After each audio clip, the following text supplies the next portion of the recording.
Bakal na bakal. C'est une philosophie. Chintunga, philosophie. Oh. Oh.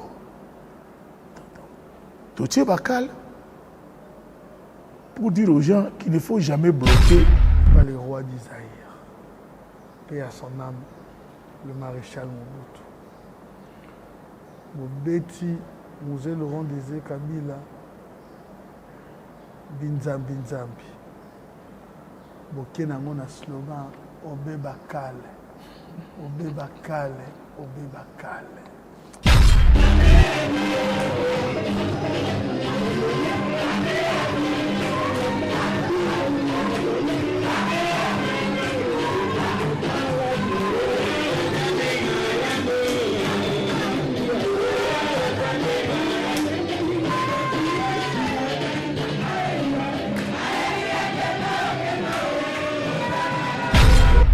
Ma fille Sila Bissalo a Benga Kangai.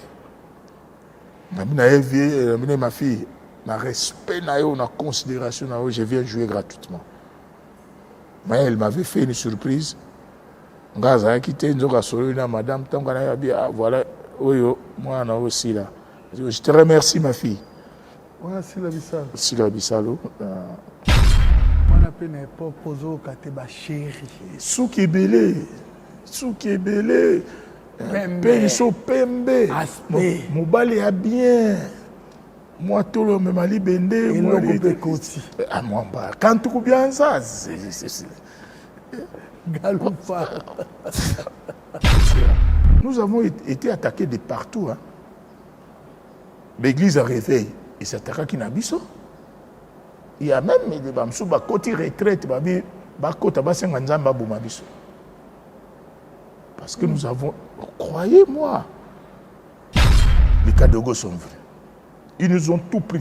Matériel, caméra, tout, nangana le colis, pouf. On nous arrête. La Kadogo. Pièce Nabino, vous vous attaquez au plus. Kachomoko, ils ont c'est là où les hommes politiques savent. C'est là où le Koulibatiaki est. Nakacho. On a même dit que Bisso Tozoluka, qu'on destitué. Et les jours où ils nous recevaient, ce n'est que ces des enfants qui ont voulu, vous dites qu'ils vont me destituer. Mais c'est non. Ce sont ces deux pasteurs qui nous ont aidés pendant le couvre-feu. Leur pièce passe et tout Kinshasa va suivre. Non. Célestin qu'il faut, oui, le général. Occupe-toi de ces enfants. Il faut les protéger. C'est ça le mal des Aïwa que nous voulons changer la mentalité. Tobimi Saint-Sauf. Wana Yemoko. Yé, nazo imité. Mosé Laurent Désiré Kabila. Tekengai. Uzuambongo mama. Tikazoikoi. Nazanto tipo mama. Ponambongo mame. Mesdames et au Excellence Moko et au qui voit il y avait ça. On se pédit. On a peut-être beaucoup de gens qui ont abandonné le soleil et l'eau. Ah là, c'était autre philosophie. Hein. Autre philosophie, papa. Allez-y comprendre. Autre philosophie. Plus de 30 ans ensemble. Donc, tout le monde a le culinaire en football. Et à son âme. Personne, merci. Tout le monde a le football. Donc, Abima qui est le meilleur buteur dans la deuxième division, dans l'équipe, il y a Vitalo, il y a Moutayaki, qui est dans le théâtre, ou dans ma paroisse, a ramené dans l'encadrement à Sketchwana, puis, Kobima na télévision avec les Mangobo et Nandenge et Lelo, à Tikabiso. Donc, c'est toute une histoire de vie. Je suis allé à l'université Marion Ngouab. Je suis allé au Bruxelles, ou en Grande-Bretagne. Je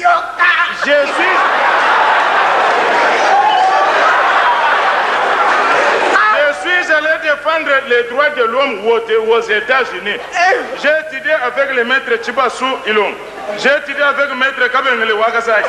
J'ai étudié avec... Fiston Saïsaï est passé à la maison. Ah bien, mère, on a aucune zala. Ouais, biloko avait babini yangwana. La pesi mai na maboko a sukola. Ah bien, on a bien aussi ça foufou na yo. Quand je reviens le soir, maman lui, n'a pas petit habite. Ah, il y a fiston les cas qui en a banane. Dans la chambre, madame Robotala, tant que mon fils a terminé à se payer, il a mis maïtala à tirer les biseaux. Il est bisa maïsiko. Ce qui fait soit zoa quitté. Allez, gars qui peut n'a goûté, allez, les pamboli oyo, à tika qui pas nabiso. Ils ont bénédiction pour n'anga toté. Bakunzia, ah, je mange, tu manges, il mange, nous mangeons, vous mangez, il mange. C'est quoi comment je mange? Tu manges les assoutés, il mange ma wato. Donc, partage. Bon, voilà notre rubrique spéciale pour nos partenaires et pour ceux qui sont là pour soutenir la production de cette émission. Nous vous disons un grand merci. Un grand merci au soleil qui ne cesse d'éclairer ce beau pays, la République démocratique du Congo. Merci infiniment. Soleil, nous avons besoin de vous encore et toujours. Merci infiniment Soleil. Merci également à la Lune. Merci infiniment la très distinguée. Merci à la Lune parce que la nuit vous éclairez toujours. Merci infiniment. Et c'est lui qui reste aussi comme étoile. Lui, c'est le fidèle du Soleil. Miché Moulumba, Mimoul. Un grand merci à vous spécial. Un grand merci. Un grand merci à nos partenaires Baou Service. Vous voulez voyager dans de très bonnes conditions pour votre accueil. N'hésitez pas. Baou Service, c'est les professionnalismes. Un grand merci également à la maison Hostelmac. Merci infiniment à vous. Plusieurs années, vous êtes partenaire de cette émission. Nous disons également un grand merci à celui qui recèle les Copperfield d'Afrique, Kaele Inga. Merci infiniment parce que c'est les nouveaux partenaires, mais très puissants. Kaele Inga, merci infiniment à vous. Et merci infiniment à Monsieur Gentini Ngobila Mbaka, le gouverneur de Kinshasa, le premier citoyen de la ville. Merci infiniment à vous. Merci infiniment au ministre de la Jeunesse congolaise, on l'appelle Yves Mboukoulou. Excellence, merci infiniment parce que vous êtes partenaire. Je vous dis un grand merci. Et un grand merci également au ministre de la Communication, Patrick Mouyaya. Excellence, merci beaucoup parce que vous êtes partenaire. Un grand merci. Si on produit dans des très bonnes conditions, c'est grâce à vous. C'est grâce aussi à Nico Lianza, le président. Merci infiniment. Un grand merci également à l'établissement et à la maison Adonix Sainter. Merci infiniment parce que ce sont nos partenaires privilégiés. Adonix Sainter, merci également à vous. Voilà, salut à toutes et à tous. Bienvenue à la plus grande vitrine socio-culturelle de la République démocratique du Congo. Si vous nous rejoignez pour une toute première fois, dites-vous que vous avez fait un très bon choix. Cette émission, c'est un vrai moment d'information, un moment de divertissement, un moment où nous refaisons le monde toujours de bonne humeur. Voilà pourquoi nous avons le réel plaisir de recevoir celui qu'on appelle Petrus. Petrus Ado, oui. Vous allez en savoir tout au long de cette émission, mais comment pourrais-je commencer cette émission sans pour autant vous rassurer qu'il réalise cette émission? Je l'ai surnommé l'homme selon mon cœur, Simpson. Et c'est les Anelka Bafossé, droite Nangaï, Anelka Bafossé de l'administrateur financier, Imak Makengo à la prise de vie, aujourd'hui spécialement Olivier Youé à l'assistance, ainsi que Trésor Youé, les chefs des rédactions. Il arrive déjà, tel que vous le voyez, Yewana. Ado moi bisa biso Petrus mais biso tout monde en alufar oui Yewana Zoya. Azoya il s'est décidé, il a dit Ado aujourd'hui sincèrement je dois parler. J'ai des choses à parler mais Ado Youé sois-en sûr que pas seulement l'artiste que vous allez découvrir mais réellement vous allez découvrir aussi un homme qui a beaucoup fait pour ce beau pays, la République démocratique du Congo. dans plusieurs domaines. Et je l'ai dit, comme on parlait en privé,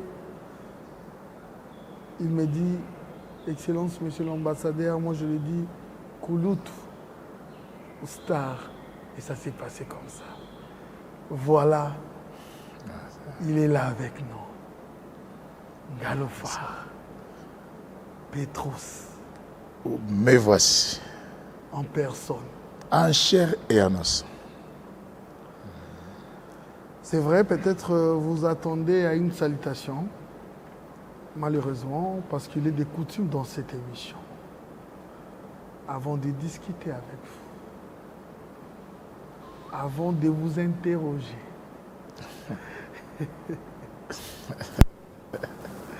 avant d'exprimer cette exclamation que nombreux d'entre nous attendent, en regardant cette caméra, juste en face de vous, une manière pour vous de nous promettre, soit des jurés, ça dépend, que tout au long de cette émission, on va parler des Ngaloufars. Et Ngaloufar, c'est... Je le jure. Je ne parlerai que de moi et pas d'autres personnes, certainement. Non, cause à la sincère. Très sincère, parce que tout ce que je vais raconter dans cette émission, c'est du vécu. Et nous pouvons inviter même des gens pour venir vérifier si ce que j'ai dit était vrai ou faux. Mais en tant que responsable, père des familles et tout ça, je ne peux que dire la vérité parce que c'est devant la presse. Hein. Nous sommes au 21e siècle, les paroles s'en vont, les écrits et les images restent. Et c'est vrai, nous allons parler aussi d'autres personnes. Mais bateau nyos auto solo là, dans une histoire mokonaï. Ah d'accord. Oh, yebi makamuna bangote, vous n'allez pas inventer la roue et on ne va pas parler de mais ce qui t'a évoqué comme Mamoutou, c'est qu'il a dû collaborer avec vous, il a dû faire quelque chose avec vous et nous allons parler de vous. Alors, on a connu Ngaloufar, c'est vrai. Mais pour te Ngaloufar, déjà de prénom, Nalobi Petrus, c'est ça? Oui. Ok. Petrus, mais pour toi, il y a Ngaloufar. Et ça les mine. Et selon les autres, dans le bac, ce que mon imuta bois kami na théâtre, comme on l'appelle communément chez nous, et na makamso le barama boke, na nuance moko boé, ya relaxa muto, na ça le rôle est long, moi le rôle à moi, son métier. On se dit la vérité, hein, voilà pourquoi on a muta ma boke. Une manière diminutive, il y a qu'au juger muto selon et loko à Osala. Est-ce que c'est par accident de l'histoire que tu t'es retrouvé pour ça la Moussala Oyo, to Moussala Oyo, et ça vraiment la valeur, peut-être qui destinée à bateau barater société. D'abord, je veux dire que c'est pas un métier pour les gens qui ont raté la vie. Parce que moi, je pense, en ce qui me concerne, n'a raté vite. Pour venir au théâtre, j'étais dans Bilinguer Mwinda, hein? Jeune Lumière à Kinshasa qui a vu le jour en 1974 et tout ça. C'était une vision. Dans l'autre, il y a et la sœur Tilde, pour tout ça qui est en retraite, me dira que mais est-ce que ça la théâtre? Nabi na paroisse, oui. Abinanga non. Nzambalakso que tu seras un grand. Excellence. Moi, je pensais plus qu'il n'y a aucun beaucoup dans le sport. Je suis un ancien footballeur, un ancien basketteur. Je ne combats plus, mais dans le salle judo, dans le karaté. Donc, je suis plutôt dans le sport. Le avant de commander, parce que le sport, c'est un peu maîtrise de soi. Donc avant de c'est-à-dire dans Mexique, c'est-à-dire que contour que la personne ne comprend pas. Bon, puisque... Non, d'abord, on a esquivé si on a fait comprendre que monsieur, tu es devant un danger. Non, ça commence bien. Oui, oui. Oui. Bamono boyete. Non, non. Pourquoi ça n'a été? Et donc, un bon sportif n'attaque pas la personne parce que et ça pour la défense. D'abord pour la santé et puis pour la défense. Il y a une leçon pour la jeunesse aussi. Oui. Moi, je m'étonne quand tu rencontres les jeunes gens qui font la maman bende, puis vieux maître no bango. Non, non. Vous verrez, les grands maîtres chinois et japonais n'ont pas de biceps. Hein. Ils ont les muscles, mais pas des gros comme on le voit souvent avec nos jeunes. Après avoir appris où il est dans le sport, il dérange les gens en cours de route, des gens qui ne savent pas se défendre, et toi tu les attaques. Donc c'est dangereux aux jeunes gens qui font du sport. Et je pense que karaté, judo, jujutsu, taijutsu, tout sport de combat, arts martiaux, c'est pas fait pour attaquer les gens, c'est pour votre santé et votre défense. Voilà. Nako Marawanate, naza champion au Kima na la police, nake koyebisa na la kisi carte nanga na bien attention tala batu molinga. Voilà.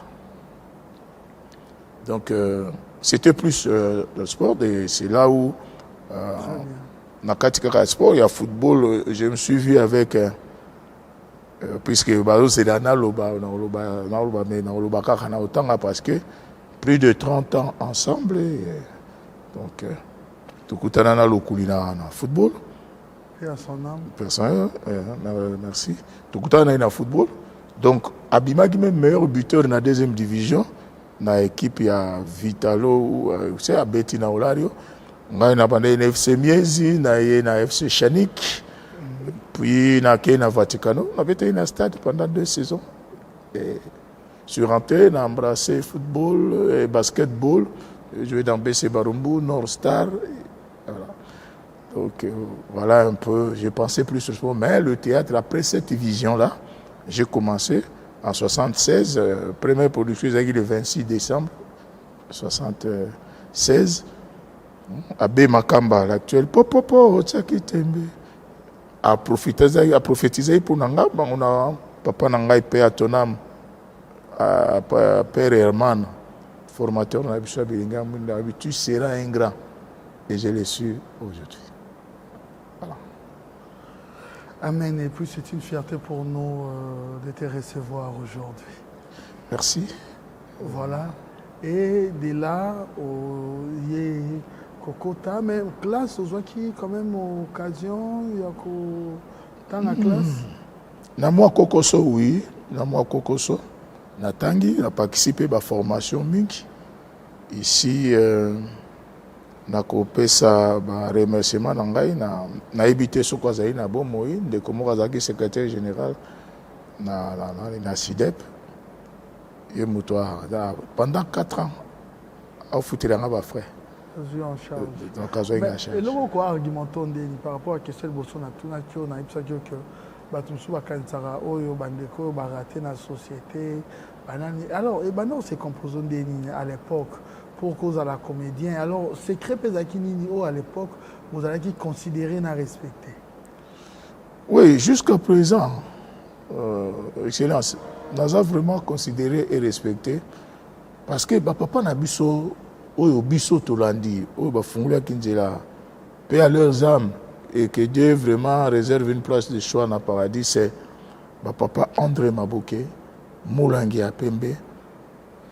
Bazalaki papa ou bazala na radio nationale. C'est-à-dire aye tongo musala.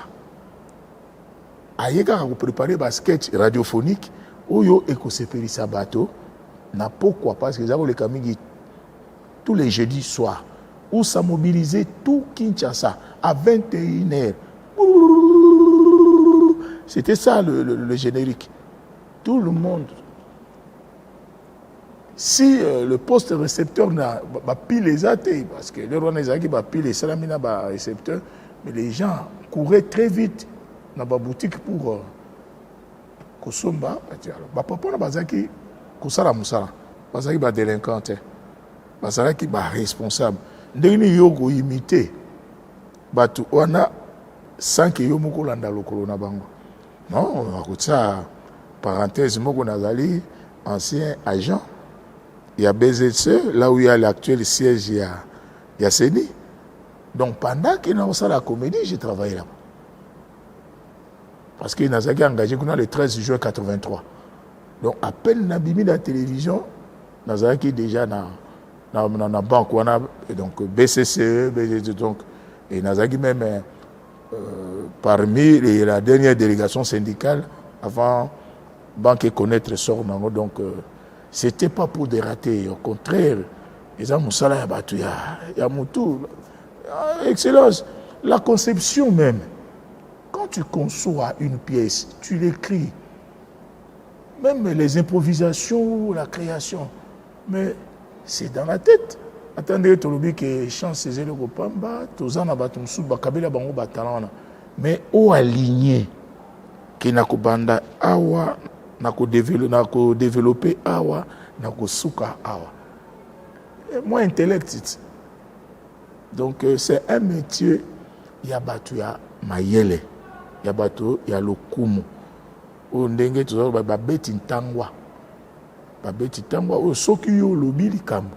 Société kamati. Tozali, je vais donner deux choses. Bakal na bakal. C'est une philosophie. Chintunga, philosophie. Oh. Oh. Totier bakal, pour dire aux gens qu'il ne faut jamais bloquer. On va arriver là. Donc c'est-à-dire, je suis en train de motiver que Batika, qui pour ne pas personne rater la preuve. Je m'exprime aisément dans la langue à Voltaire, où il y a Maurice Grévis, pour dire que non, ce n'était pas pour dérater. Même actuellement, ce n'est pas pour dérater. C'est une profession, c'est un métier à respecter. Mais amitié na yo na lokuli, paix à son âme. Les acquis amitié moi de la qui professionnel que musala et sangi sibino. Tout acquis amitié moi que no boam na ba yaya, ne ba jeune ba lo ba boam na ba master. Musala ou pande tando mon abino wana mutu na yo. Je sais, hein, peut-être il est difficile de parler de lui dans le passé. C'est pas facile, hein, parce que c'est vraiment un frère pour toi. Mais aussi l'effort pour nous parler de Lokoli, on peut l'immortaliser aussi, paix à son âme. Je vais le faire, bien que le 8 décembre, l'année passée, a totalisé 10 ans dans le séjour des morts.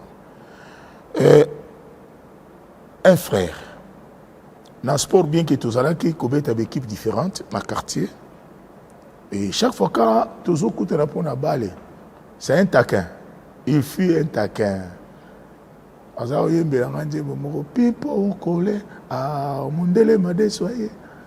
Donc j'étais tellement bon. Alors c'était la seule façon de me provoquer.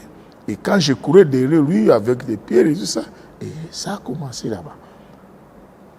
Et c'était parti jusqu'à ce que la vie professionnelle, et que fan de Sabiso autant d'années, il y a peu moutayaki que Zwangai na théâtre ou dans ma paroisse a ramené ngai na encadrement à sketchwana, puis kobima na télévision avec les Mangobo et Nandenge et Lelo à Tikabiso. Donc c'est toute une histoire de vie. Je suis allé à l'université Marion Wab. Je suis allé au Bruxelles, ou en Grande-Bretagne. Je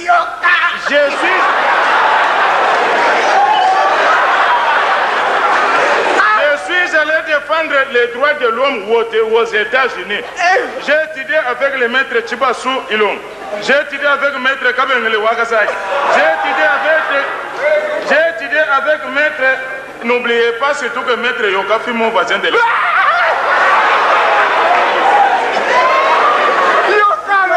Yoka la biographie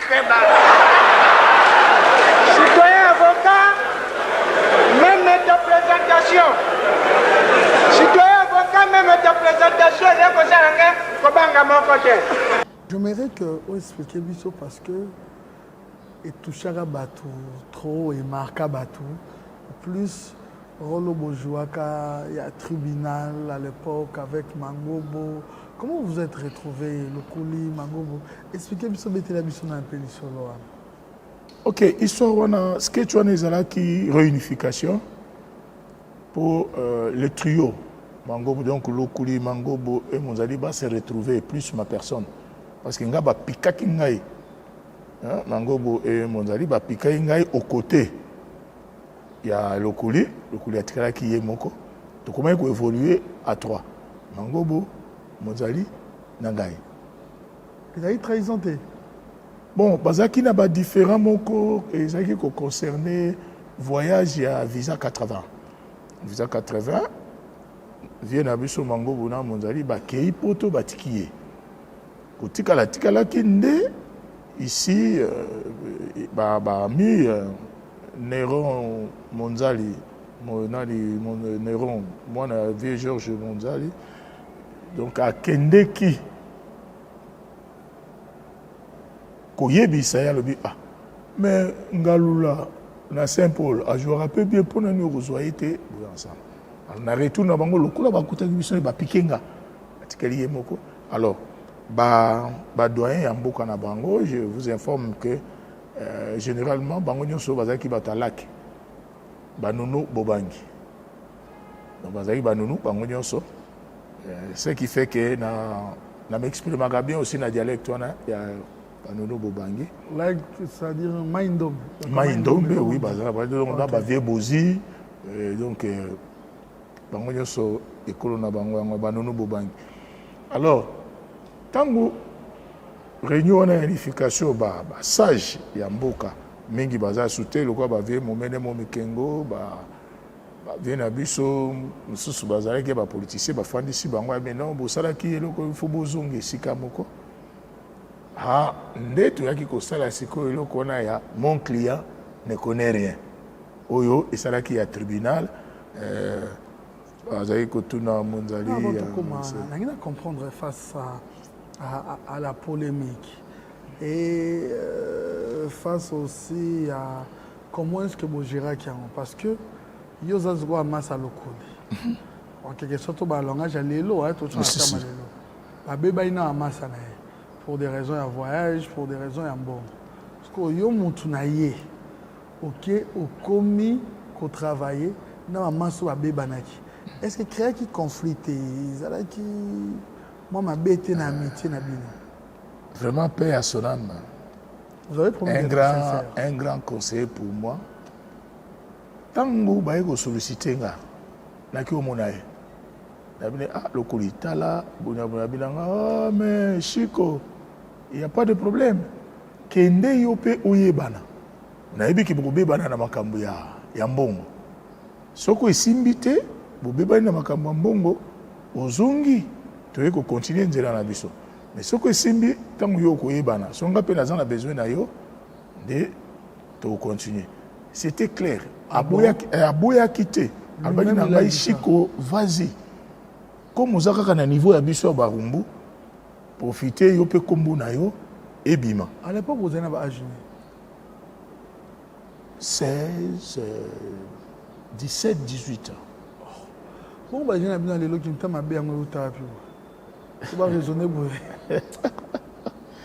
et ça excellent c'est ça grandeur esprit il y a un autre tout à l'heure que les arts martiaux et ça leur rappelle que au fond on a plus en esprit que au tikala les ana moko ya ba règle d'or ya karaté qui dit ne laissez pas votre esprit vagabonder donc nebiso tozana awa esprit nanga eza kaka na kati émission mais entre temps sensibilité nanga eza vers moko koko ya siko so eza direction nanga na yebi na côté na dirigeant donc on a concentré na émission mais ils ont ça donc esprit ouverture wana ya fair play wana yango ezalaki na yebi nanga non c'est pas un problème kende yo poye bana et la suite des chances payées que ça là que ça n'avait fait que 2 mois pour que nini ya réconciliation na ça la mai puis même que tant aux on sur 4 tous sont fort très fort et il y a un élément que je vais ajouter à sa mémoire Basket Mingi, c'est lui qui écrivait. Ok. C'est lui qui écrivait. Ce qui n'a 100% d'idée, Azako Zalatan a 65. Ou carrément 50, puis on tout Kabuli 50-50, tout comme Monzali a commis idée, tout comme Vedaf, mais Azalaki toujours n'a pas joué moko. Moi, tant que je suis dans la répétition, mais en plein spectacle, c'est là que je suis mené de Makasi. Voilà, biloko azaki nango ya makasi. Nde ba ko bete loko wana. To beti yango mon client ne connaît rien. Donc Monzali aye tozali kosambisa bato na kobanda liboso na monsieur Monzali. Kombo na yo ezali Monzali ya Busele. Bon.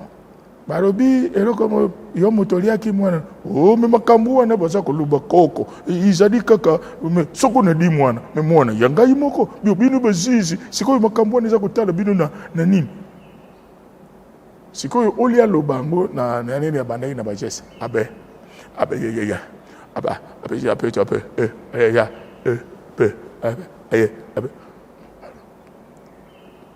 lokuli me oyo motomoti no ndenge nini yo une personne dit kukumiate soko zaka ta moto moko yebaki koloba muke mbele na limbisi yo mais lokolo yebi koloba te di bozo ngise na prison monzala te koko na lobaka moi muke mais sinon nazali baba c'était ça donc je ne peux jamais oublier ces jours-là et après l'émission on a veillé jusqu'aux petites heures du matin pour célébrer ce retour au sein du trio, pour ne pas dire quarto.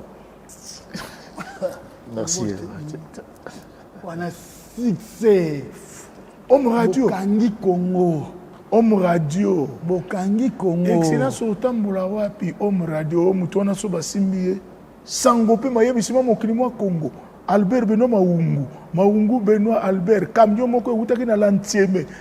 Là, j'imitais, mais notre papa Georges Mbana de Brazzaville. Et on rentre ici, on ne te fait pas. Nous sommes pas pour le pays, militants convaincus au mouvement populaire de la révolution. Et ben pas Galozolo, et dans tous les micros qui m'pangent na Benongoma qui peut le binda, bandero toko tose koloba makambo bozenga mo certain bombo o lanza ko pesa sango. C'était là des journalistes que j'imitais en ce moment-là, Ngaloula homme radio, mais aucun spectacle, aucune manifestation ne pouvait se faire sans la présence de ces quatre. Voilà, donc succès fou. On a eu le temps, grâce à ce succès, d'être reçu. Moi, c'était ma première fois, mais le Mangobo, c'était une énième par le feu président Mobutu. Voilà. Vous voyez là où le succès a mené. Donc, nous sommes bons tout. Et tout va nous changer à ma camona. Bisoka a été Nicolas Mindele. Ce que vous avez mon conti bongo. Mandinga banto signifie que au Kobi mama boko pambate. Si c'est pas un secret. Quand vous avez rencontré le président Mobutu. Mais avec cette folie de la jeunesse, tu penses quoi faire en ce moment-là? 16, 17, 18 ans. On a brûlé l'argent.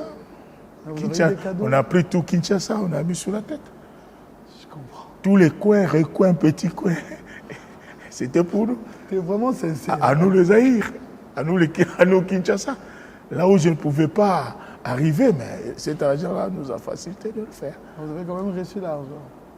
Bon, ce sont... tu as dit tout à l'heure qu'on est bantou. Il faut que le Colombo le côté. Moi, je pende à Soso. Voilà. Mais là, pour la première fois, les amis avaient acheté des chariots. La compagnie a poussé. Poussé, il y a un côté de la bambou, on a pas, mais il y a eu et puis l'entreprise. Voilà. Ils préfèrent régner, non? Souka. On a une période où mais la période où on a zinga trop de katakata, Donc on appelle si bino autant bango bakati. Oui, comme la bino. Et tu sais que le coup, beaucoup de temps, ça va tout que tout une excellence. Nazuka à $100. Ah, tu as vu ça, il y a une excellence.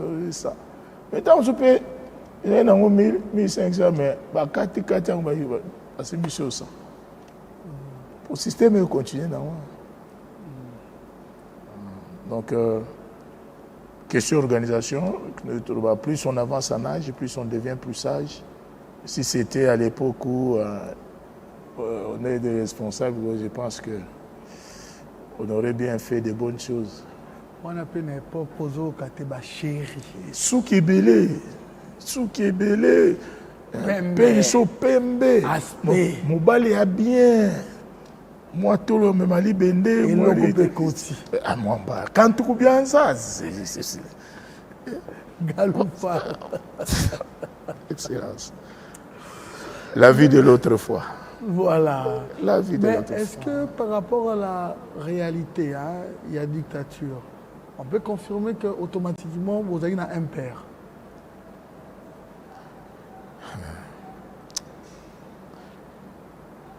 Excellence, tout le monde. Oh, makiri mahuru mame, makiri mahuru mame, makiri mahuru mame, makiri mahuru mame. Ah, Shawana, na boulevard, na bini yayaoli, ngana melambondo bololo, ah, na piso to melambondo bololo pona mubutu. Yayaole. Ngana melambondo borolo pona sese. Uleka wapi? Soko binite. Jelelo kumbanji nangaye. Mulopo emobo. Ngaye yo. Mulopo emobo.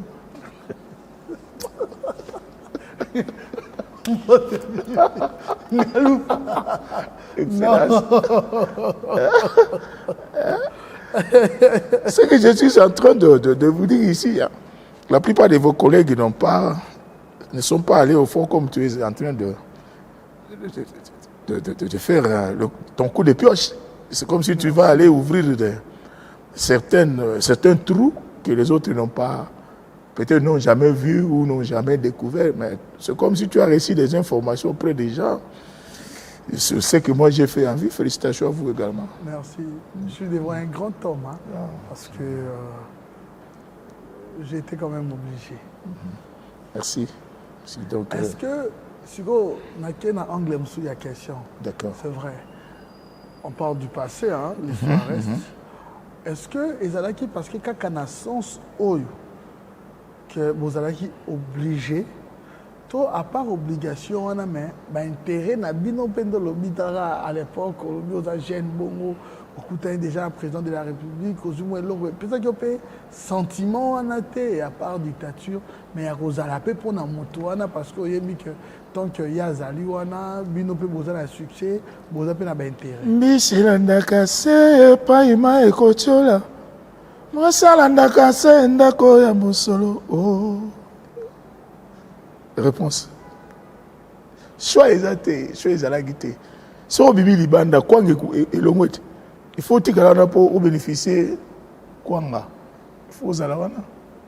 Donc, contre ce qui est contre marée, il faut qu'il y ait un avantage, une ouverture.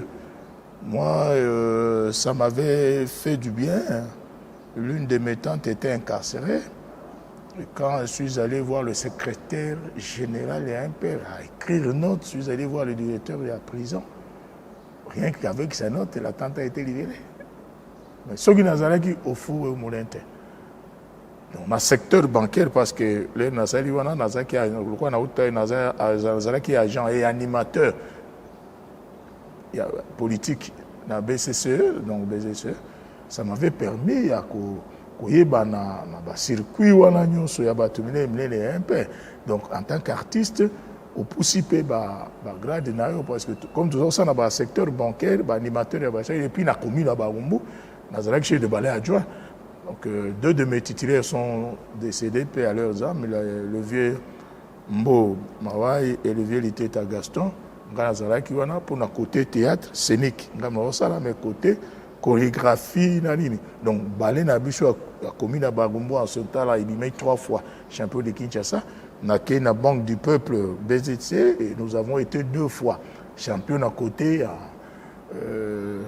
entreprise secteur financier donc il y avait vraiment de quoi donc je pouvais voir les Nzandabwana les hommes sur encore vie. Tu pouvais les voir parce qu'ils savaient que tu es de leur obédience. Donc, c'était ça vraiment. Donc, il fallait qu'on ait moi quoi et où mais là quoi. Alors, mouvement AFDEL Salemi, en 97, va récupérer Congo et Mobutu Maké. Naloufar. Monsieur Petrus. Oui, Excellence. Comment monsieur Zaina Chico? Onyati, on a pendant donc Kati, Barumbu, Lingwala, donc on a Kati. On a maestro Chico. Excellence, tiens, c'est bon. Otimola trop. Il faut bimawa. Otimola trop. Baya qui est un père. Et qui Chico. Bolobi botika boete.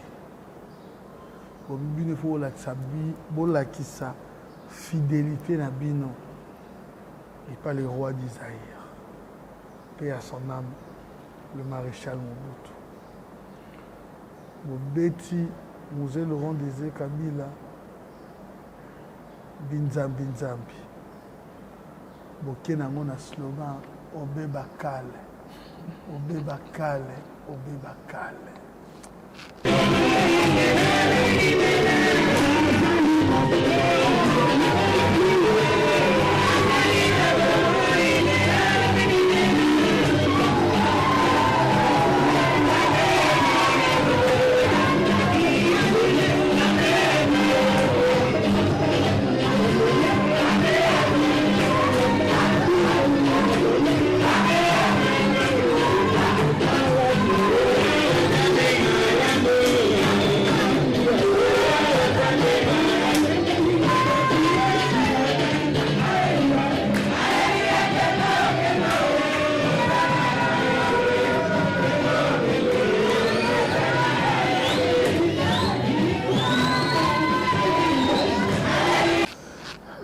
Silas.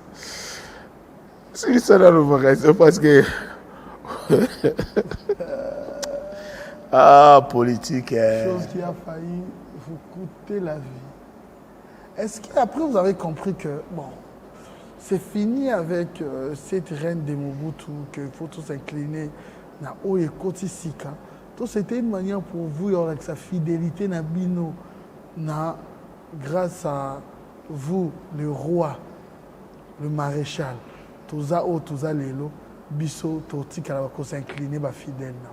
Non, Excellence. Loin de là. La pièce Bizamizambi, contexte Nango, so wa nous que ça spirituel et ça spirituel. Tu sais que ça la film Moko, il y a Bolingo Asika. La pièce qui devait suivre. Tu as vu déjà qu'il y a tout ce qui est tournage vers la fin. Il faut commencer déjà à prévoir quelque chose. Nga nazo koma. Nazo comme basé sur Matthieu 24 que la minute à Souka, on vous dira que Jésus a zakuna, Jésus a zakuna on place baïdé nanga et Soukaki. Je me dis bon, je vais aller voir mon frère pour lui faire cette proposition de ce que j'étais en train d'écrire. J'arrive na koutier na quelques lignes abi mais et là on a ngapé na sare ko kaniselo ko on a voilà les quelques lignes kendepe au développer au ba ligne on a pêché on a zotikala o tikope ngana zotikala ko tanga oyo yo osali on trouver coïncidence il y a tikali ko kanisa nazate moi aussi de mon côté je suis pas là il n'est pas là chacun de nous mais Dieu nous inspire au même moment. C'est chaque jour. Hein. c'est chaque jour. Pour Nabiso, il n'y a pas eu de visée. Tout simplement, tout haut, ce que les autres pensaient, tout bas, la prolifération des sectes religieuses. C'était ça notre objectif. Et les lots, toujours à la mort, n'a pas la 60 églises, 25 églises. C'était cette prolifération-là. Au moment où guerre Yanganaye, on a qui retraite. Qui était vrai pasteur, qui était faux, c'était au public de juger. Et ce sont les politiciens. Ici, je suis clair. Nous avons été attaqués de partout. Hein. L'église a réveillé. Et c'est attaqué qui n'a pas. Il y a même des bamsou, côté retraite,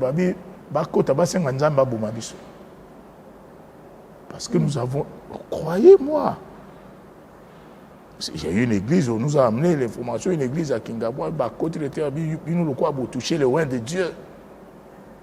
Il faut que Nzamba s'occupe de Nabino à Bomabino. Ici, je voudrais remercier un homme de Dieu, si tu le permets, c'est le pasteur Sonny Kafuta Rockman, qui nous dira... Le général. Ouais. Merci. Il nous dira, allez-y. C'est le temps de Dieu. Dieu peut parler d'une manière ou d'une autre. Merci, le général Rockman. Donc, il a encouragé qu'il soit dit, allez-y. Bitumbane Koyame et Zangonga. Et, curieusement, en plein tournage, nous étions sur Éthiopie, la terrasse et Tchétchéré. Les Kadogos sont venus. Ils nous ont tout pris. Matériel, caméra, tout, nangana, le coulis, pouf. On nous arrête. La Kadogo. Pièce Nabino, vous vous attaquez au plus. Pour ne pas, comme ça, nous avons besoin d'anakamata sema. Comme ça, il y a anakamata sema. Il n'y a pas d'explication, ça a été chance, nga. Na me débrouiller tant mieux, na Monokango. To comité, na bisika oyo, lokuli. Azalaka, donc na bisi lokuli, tika ngana kota. Comme Naza un peu plus âgé d'une année que j'habitais. Yo mutokota ka bureau. Kende okota ba bureau, moi je reste ici. Kachomoko, ils ont na Sanef. C'est là où les hommes politiques savent. C'est là où le Koulibatiaki est. Na Kacho. Tango Toleki, na émission, na grand frère Jean-Pierre Kibambi Chintois, na TKM, en ce moment-là. Ministre, il y a information pour la culture Raphaël Genda. Ayoki Ango, a Bengi Bisoto Kei, to bandi ba démarche na Boutoura. Ne na tongo nango, papa Célestin Kifwa. Bako chargé na niveau présidence baya koluka bayeba c'était quoi. On vous reprochait de quoi? Bakale na bakale.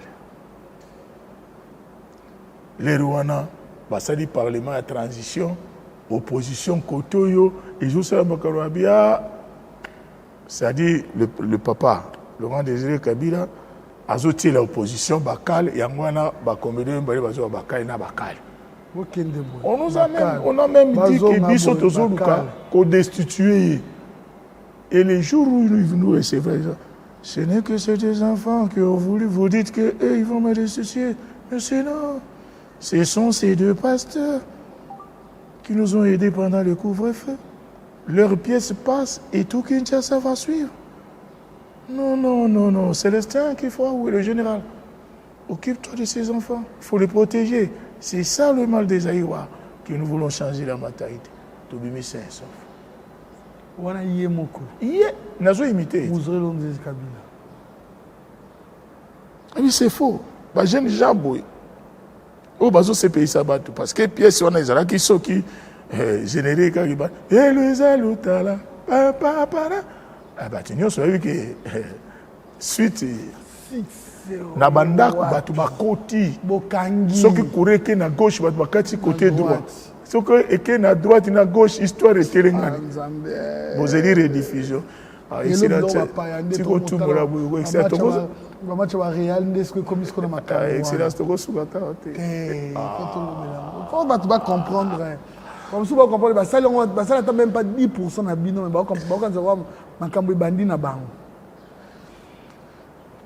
Tout le monde a crié, comment on a appris et Kolemba, Monique, non? Est-ce qu'il était torturé?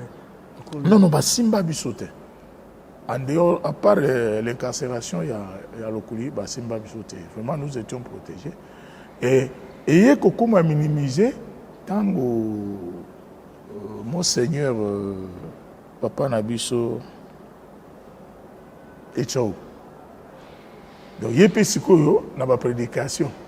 Habito sala bobe bakale ndenge banomi bale bazakaso habito sali bobe bakale na Notre-Dame et tout bakale et ibandi kozo ampleur moko c'est comme vraiment que tolubaki neti boy pour préparer émission soko na yate elingo zaneti bakale on a joué embouteillage na ndira obe bakale abiso to kobuka bakale te mais to ko sauter bakale donc ces expressions là. Est-ce que c'est pas parce que peut-être l'opposition avait en profité à l'époque? Toujours. Il y a slogan wana, expression wana et... Asuka wana te, opposition. A récupération sur la cri à Chitunga. Angalufar parle de Chitunga parce que dans le panier ménager, il n'y a rien. Donc, politique, mais il récupère et ça crée des problèmes à la personne qui a créé ou qui a inventé ou qui a été inspirée. C'est comme ça que les politiques récupèrent des histoires. Pour une première fois, vous avez un musée André Kabila. Comment tu avais jugé la personne, le président? Donc, comme il y a une occasion, un papa qui a reçu ses enfants, il voulait s'informer, voir les personnes d'abord au Bazaïk jouer un film qui plaisait à tous les Congolais. Non. Un papa qui nous a donné des conseils, faites attention à vous, faites tout dans la pièce de théâtre pour que le Congolais change de mentalité. C'était ça son conseil. Il avait ces soucis de changer l'homme congolais? D'après ce qu'il nous a dit et d'après ce qu'il commençait à faire. Je vais te donner un exemple. Lelo, chauffeur à taxi bus. Chauffeur à taxi bus, façon à bango, embouteillage, monnaie courante. La génération de Maniema. Sans cynique, Tolek. Côté les mananzeli à respecter, la régulation, et l'autre côté ça. Félix Wazek, Chicote, Fimbo, Mbele Chanjaki. Voilà, au moins, comme les gens commençaient à avoir peur de la chicote, et maintenant qu'il y a seulement la sensibilisation, on a le droit des motos. Droit des motos, ou bien droit de l'homme. Voilà.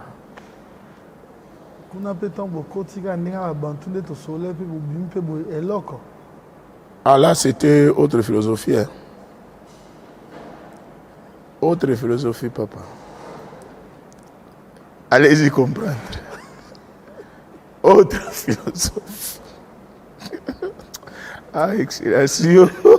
Parce que pourquoi vous évitez la polémique qui met des sous-questions comme ça qui effleurent. Non, c'était une occasion reçue par un papa. Pour nous, ce n'était pas un président de la République, c'était un papa qui a reçu des enfants. Il pouvait ne pas nous donner. Non. Ce n'était pas un papa qui a... Oui, comme ça. Mais c'est tout ce que vous voulez. Pas un président de la mais nous avons été pris en charge par papa Célestin qui faut qu'est-ce que tu voulais. Je ne dis rien. Est-ce que nous il a demandé au général de nous prendre en charge. Monsieur Galoufar, est-ce que nous avons une discussion? Nous avons répondu à la Kinyati. Dans le but, autre philosophie, autre temps, autre mœurs.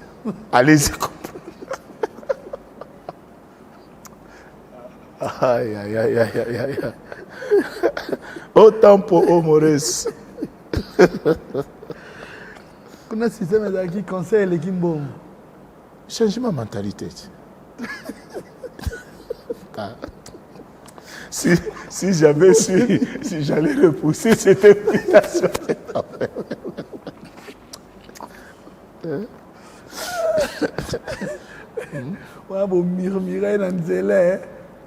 D'abord, c'était la peur. Est-ce que tu as besoin? Bino busali makamnini bino d'ailleurs bolo barabien de bozo kota bolo babien la peur nous avons un papa qui nous a donné des conseils qui a demandé à ce que na musala biso de transformer makanisi na yezaleli ya ba congolais donc tout comment qui est confus koyo ko ba service de sécurité na yemoko papa on se dit mais qu'est-ce que nous a raconté bati biso bestoma en l'air ba foi ba nyo sont allés et pourtant papa n'y a qu'un monde à battre à solo la naba vraiment il t'a souvenir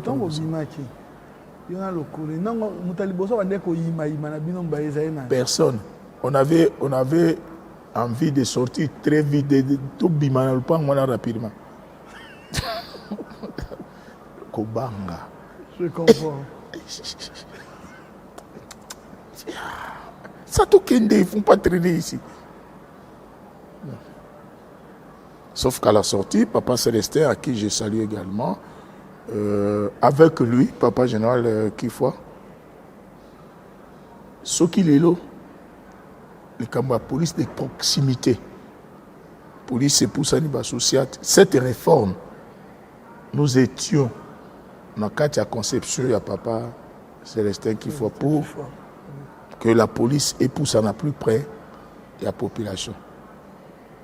Puisqu'ils nous prenaient en charge, ils nous consultaient aussi pour nous couper ça, bah conseil. Est-ce que je peux comprendre, à l'époque, Bouandos s'est retrouvé indemne. Comment est-ce que Bouandos a la rémunéré? Rémunération, Nabiso, où se retrouver, ça vous a mis dans le cachet. Donc, Bakobenga bino pour un divertissement, la fête à baptême, première communion, mariage.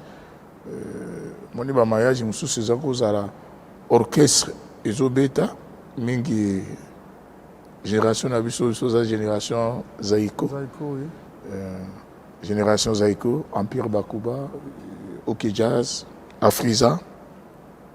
Et dans le cas où on a battu au CPLA, un moment, Bakati musique, et c'est le spot, le sketch intervient. Pendant les minutes, il y a chanson, 7 à 10 minutes. Et beaucoup ont à 2-3 fois, pas foutu hein, pour se retrouver.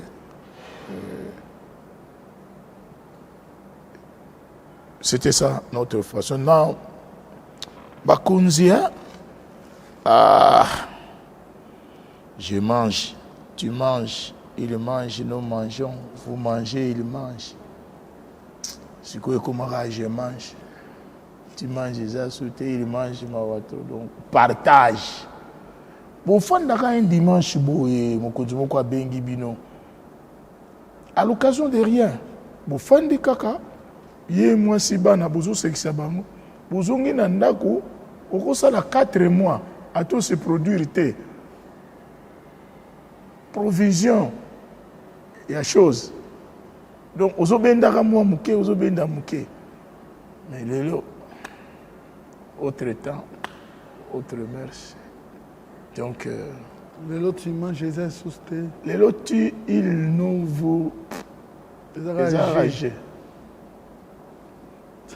Ça va tout pas mille la rabam. À l'occasion de rien, Baptiste Baya. Il s'est là, Tikangaï.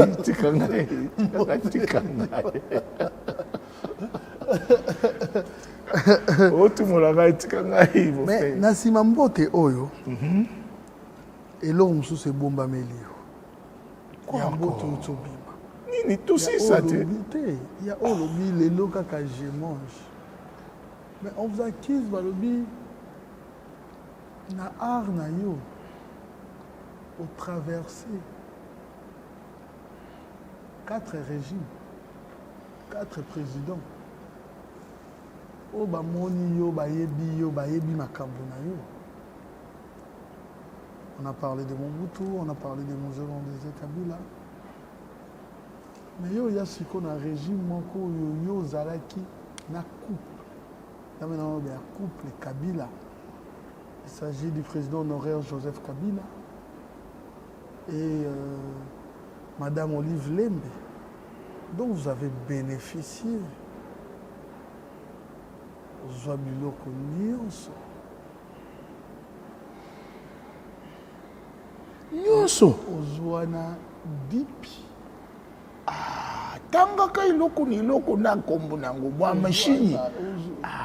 Ozwana machine ya Dipi. Aka Dipi nazwaki papa. Ozwa yo moto ozalaki soki balingi bakende na mikili ya mindele bobenganga lofaka sala liste yo wana balingi bazwa mwa eloko yo wana Sur proposition omoni eza kosala ndenge nini nasilisa motuna naolinga ata mosu makanisi chaîne nango ekokatana bon basali proposition ya liste benga oyo ayebisi yo na telefone obengi pete nazalaki na privilège te monopole te choix eza kouta epai ya mama waro mama Olive Lembe Kabila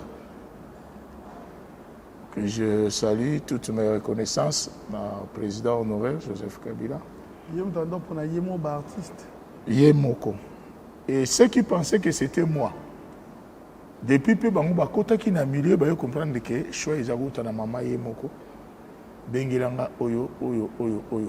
Pourquoi elle était plus intéressée Nabino, quand même, tu as vu que président a plus d'artistes et musiciens. Mais il y a plus intéressé. Tilelo a plus focalisé na artiste comédien pour comprendre que y a catégorie moko délaissée. Ba délaissé. Pour se servir na bango, pour presser jus, puis ensuite boutique. C'est ça où il s'agit que ceux qui politiciens a bengi ngai na sali comme na senga caché libela. Na sengi na mami penabité au $20,000, 30,000 pour que neti ba campagne wana. Faut senga mbongo libela. Une fois à l'équipe à pouvoir ou quoi et comme 20 difficile. Wa yamba na cabinet na ye. Mais alors, moi, ma casse, 20 difficile pour ne pas dire difficile. Donc, il est là, ok, je vais le recevoir. Dis-lui, ici, aujourd'hui, je suis un peu occupé, qu'il revienne dans 2-3 jours. Et tu feras 2-3 jours, 3 tours comme ça, sans toutefois être reçu. Je garde très, très, très mauvais souvenir. Il y a un monsieur, paix à son âme, Alele Lingaye Namangobo, qui n'a pas un bon côté. Mais voilà, monsieur se demandait inbox. Non, tant que le combo est inbox. Parce que avoir respect, n'a pas loi numérique. Surtout qu'il n'est plus en ville. Ah, ok. Ti abimi député.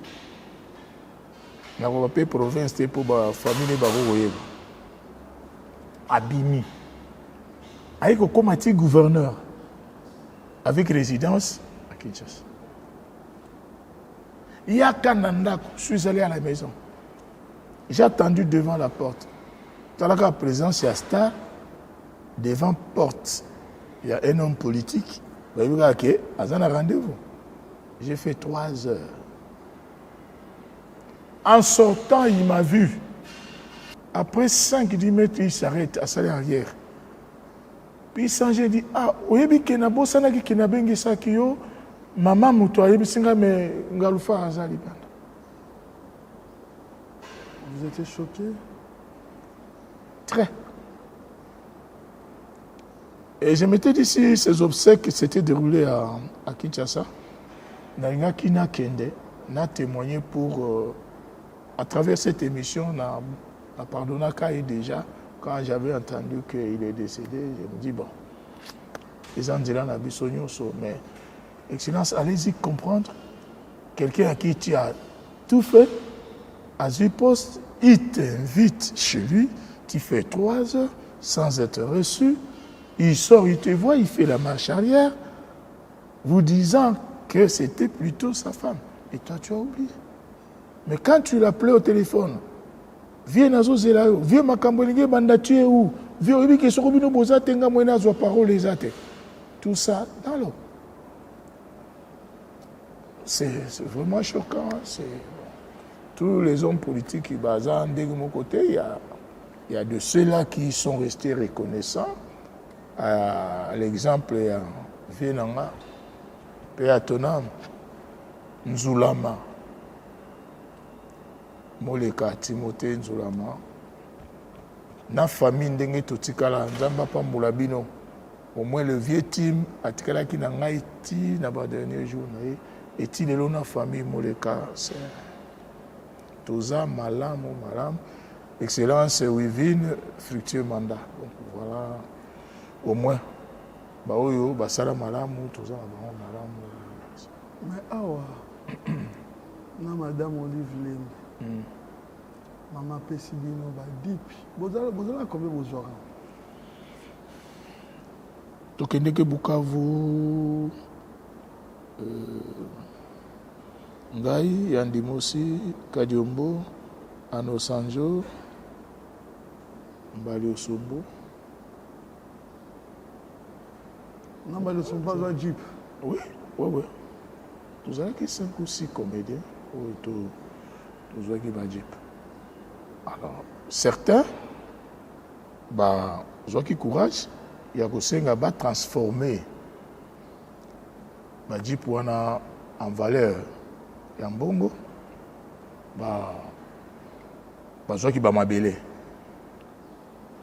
J'étais le dernier à être servi. Pourquoi? Je ne sais pas.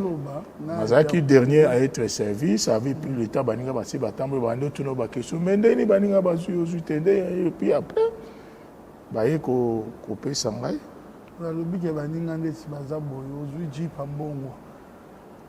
Il fallait on critique quand même, hein. On ne va pas parler de ta vie privée, mais c'était arrivé jusqu'à mes oreilles. Mais oui, voilà. C'était arrivé jusqu'à mes oreilles. Il y a de cela. Parce qu'on a quand même franc. Hein. Si, c'était arrivé jusqu'à mes oreilles. Au limite trop régné. Aujourd'hui, Jeep, au Tekango, au Régnier, bon, il n'y a même pas de tamboulon au Tekango, au Régnier non nango, après au Tekango, au Sili. Excellent. Après, ça a noté, mais toi, quand même, vous avez bénéficié de beaucoup de choses. Est-ce que je nie? Je ne nie pas. Par contre, tout à l'heure, je venais de faire un geste de cœur pour la générosité à maman Olive Lembe Kabila que j'ai ressalé encore. Parce qu'on a toujours dit que derrière un grand homme, il y a une grande dame. Ngai nazaki na philosophie na ngai. Na tamboli nango pendant une année. Mais bana babando koma na ba difficulté na ba université place ba otanga. Excellence, dis-moi. Je vais aller acheter une parcelle de terre où on a soumis le pango pendant que naza commerçant na siri au côté naza na source moko kaka production scénique aux universitaires. Peut-être autant il a pour tout, mais bah, université. Cette réalité que je parle ici, chers parents, nous les connaissons. Na zuboul, na tout yango, na payé moyen de transport, moussous, on entend moanango tilelo, et maman na bango a profité, na kotourner mbongo wana atangi si bana wana. Parce que dans la philosophie, nous devons investir dans les enfants. Pour notre avenir, d'abord, il y a bana wana, puis sécurité sociale, il y a yomoko. Parce qu'un enfant dans lequel tu as bien investi, les lona lobby soki a bien placé dans la société. Mais retour les alliés, non? Retour aux alliés. Si je suis ce que je suis aujourd'hui, c'est parce que mon père a fait ceci. Ou mon père avait fait cela. C'est ce qui m'est passé dans la tête. J'ai des parcelles de terre que je tente de mettre une brique après l'autre. Et je sais que je ne finirai pas mon séjour ici sur terre locataire. Je loue maintenant. Mais maintenant, comme tous les enfants ont terminé leurs études, je commence à m'y mettre maintenant pour élever 1, 2, 3 murs, toller, puis... Ils ont terminé les études. Ouais, j'ai 5 enfants. En dehors de la fille aînée, parce que tous les enfants, tu ne peux pas avoir 10 sur 10. Hein.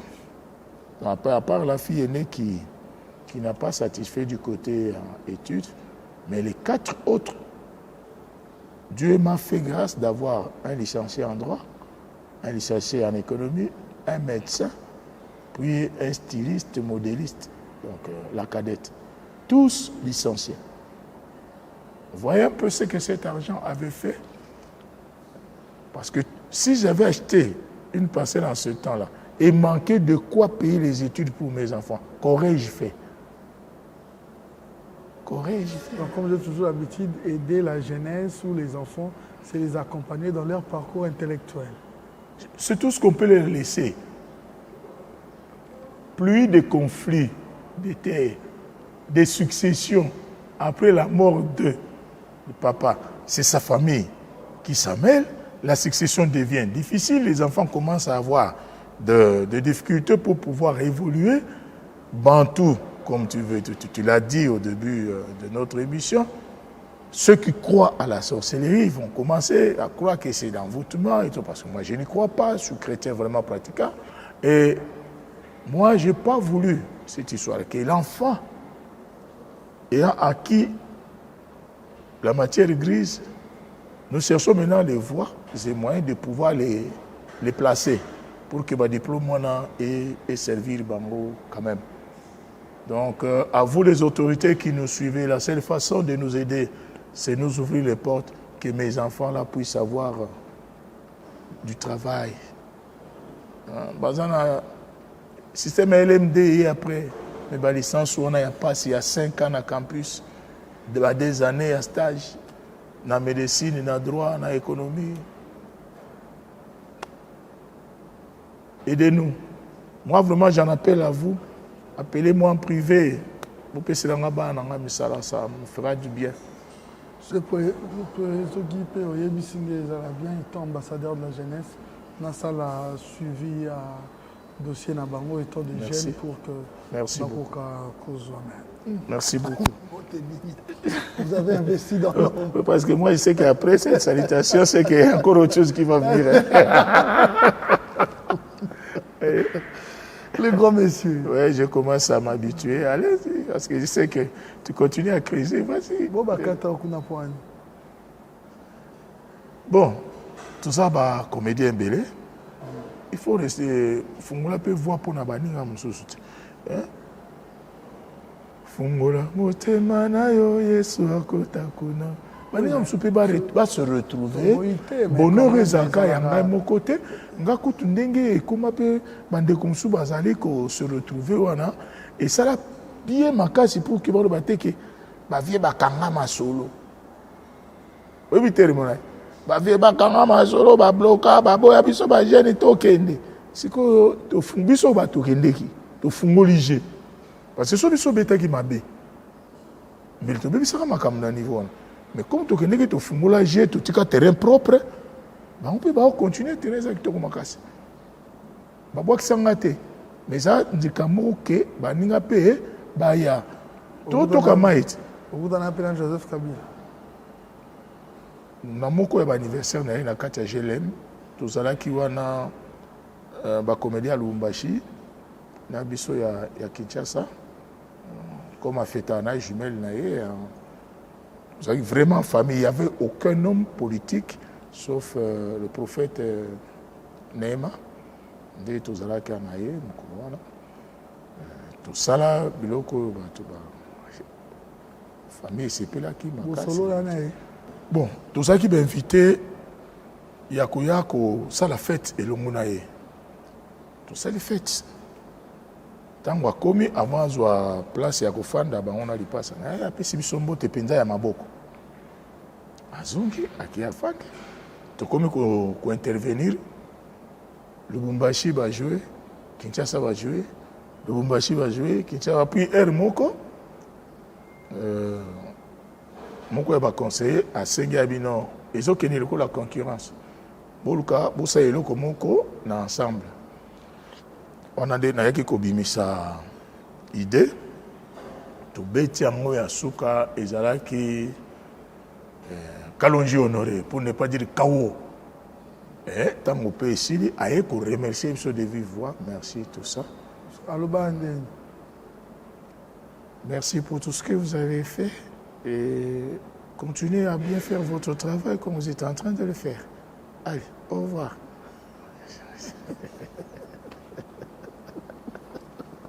Yozo luganga na ba imitation. Mais eloko ekangaki makasi.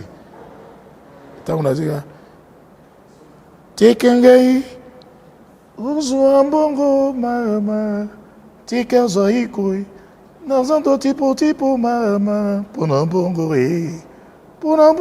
mame. Mesdames et au Excellence Moko et au qui voit il y avait ça. On se dit.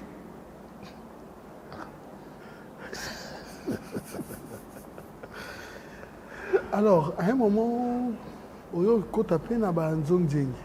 Non. On peut dire comme ça. Na Nzonzingi Penza n'a évolué.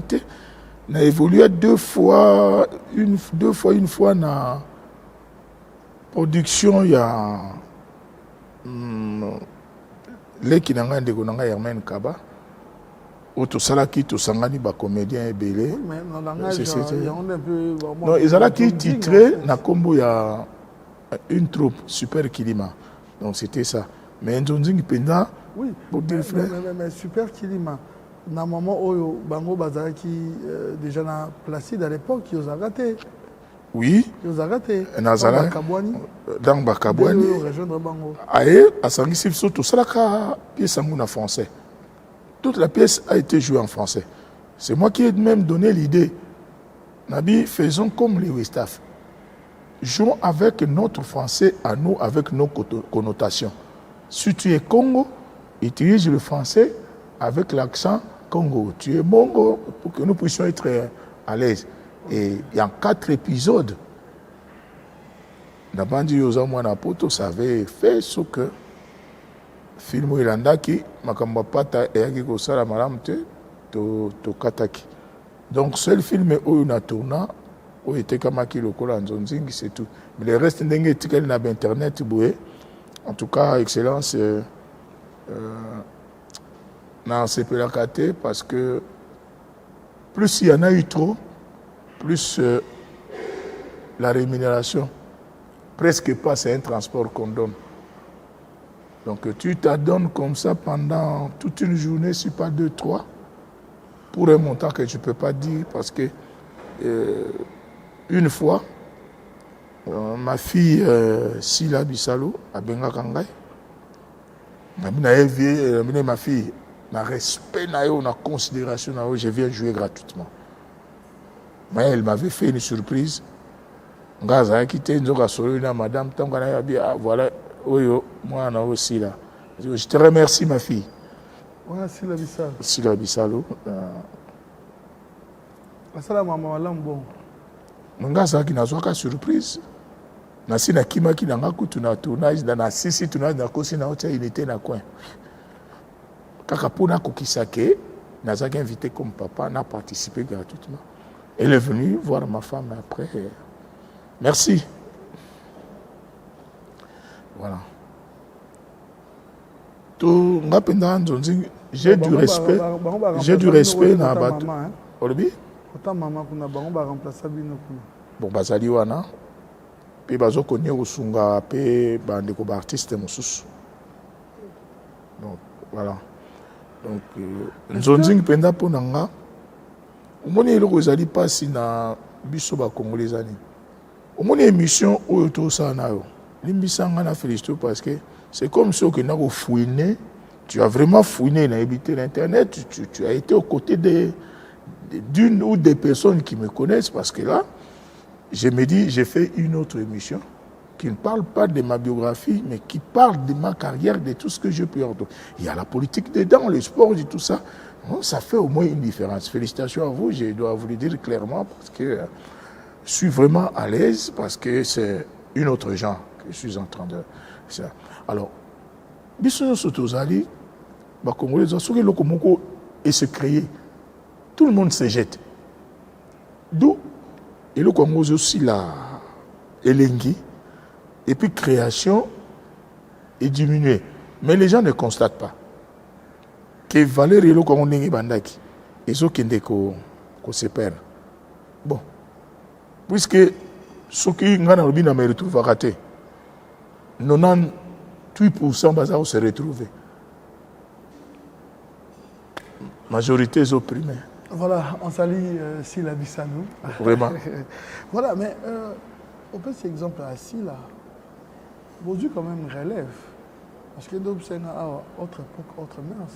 Mais c'est bon, ça la ramorité, YouTube, comme une télévision, production, comme difficile.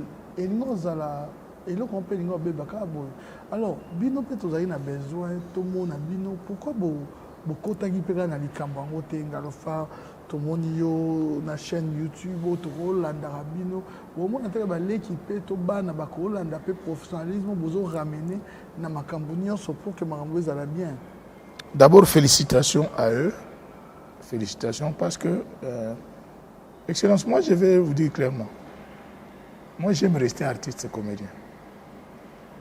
Auteur, metteur en scène, réalisateur si possible. Mais avoir une chaîne, c'est une lourde charge. Créer, du tournage, matériel, Olandaka et tout ça. Dans un principe, moko, au réalisateur Nanga et Viedan Diavanga, donc directeur artistique qui a groupe Le Prince de Rira Lobananga, Kwanga, Tikela Bateke. Est-ce qu'il y a un Congo qui a Kwanga qui toko koleka Bateke? Je ne pense pas. Mais Bino Batako, Somelanga Kwanga Bateke. C'est parce que Basala Kwanga est amaram. Et non, moi, quand je vais me transformer en journaliste, place Nayo, etc. Oui, s'adresser na caméra, na micro, on sait le faire. Mais vous avez été à l'université pour ça. Tu vas t'engueuler en haut, penza musala. Tu vas t'engueuler en haut classe, tu vas jouer en haut, tu vas diplôme, tu vas graduer, si quoi avec le système LMD. Que deviendront ceux-là? Biso, les comédiens, tout le monde a la place na bango. Tu sais que ça m'a pour na. Bon, tout se retrouvera quand même. Parce que tant sous notoriété nanga, et ça y a l'autre côté, on comprend. Il y a un lingagi nanga, natikala nanga kaka comédien, producteur.